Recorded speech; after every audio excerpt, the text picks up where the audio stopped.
Couldn't get us off your mind, could you?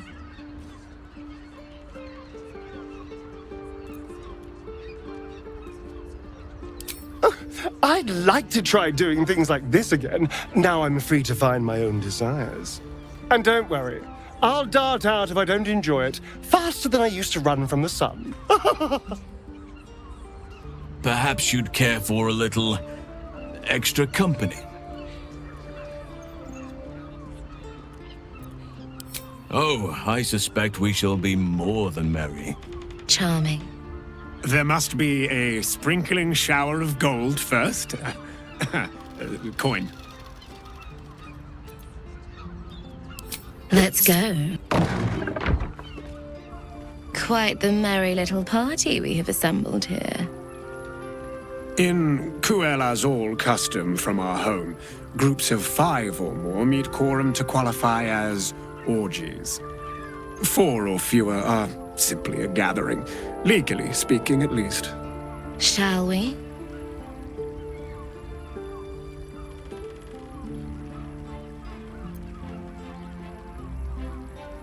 I hope you're not afraid of the dark, my darling. I must snuff out the lights before we begin. It's all part of the experience. The room is bathed in total darkness, so there is nothing to distract from your ecstasy.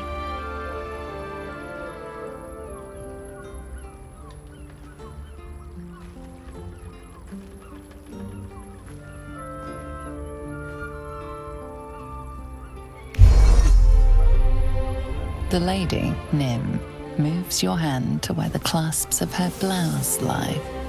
All right, sweethearts. You dare to dance with a professional, you'll get your desire. His skin is like lustered pearls, almost translucent and so delicately smooth. He's so perfect. It could move even the toughest soul to tears. Nature used all of its powers when it sculpted you, Astarion. It's so easy to see why that body alone ruined so many lives. My fair consort, I can't wait to dine upon this 4-course meal with you.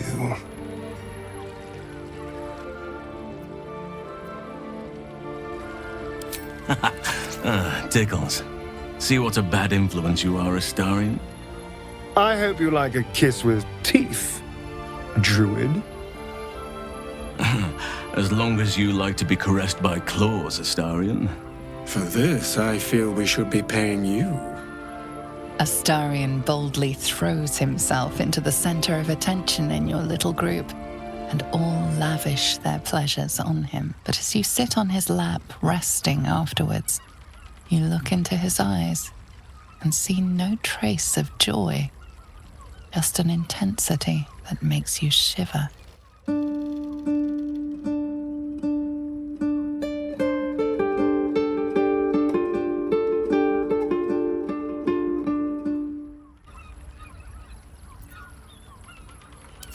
Indeed.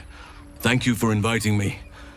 I hadn't realized you considered me a worthy accomplice in such matters. I hope you'll keep me in mind in future. Our time with those 2 drow was certainly bracing.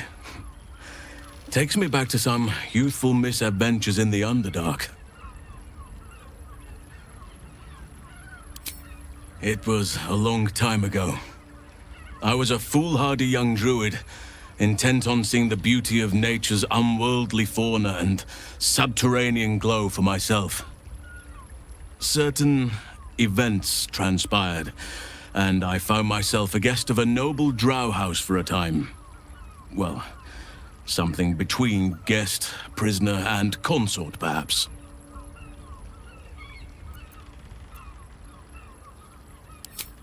The house matron took an interest in me, and the patron also. They saw me as a novelty, perhaps. I was chained in their bedchamber for nigh on 3 years. It was not ideal, but not without its positives either. I did what was necessary to survive. And perhaps a few things that were less than necessary. Don't misunderstand me. I feared for my life and wanted my freedom back, but I was willing to wait for my moment. And eventually it came. Lolth's noble houses are constantly at each other's throats, and eventually some rivals of my hosts sought to unseat them.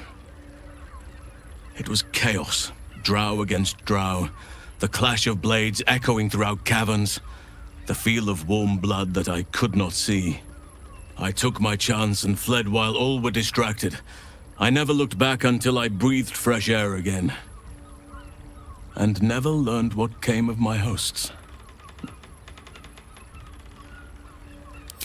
Time can prove to be a trickster on one's recollections.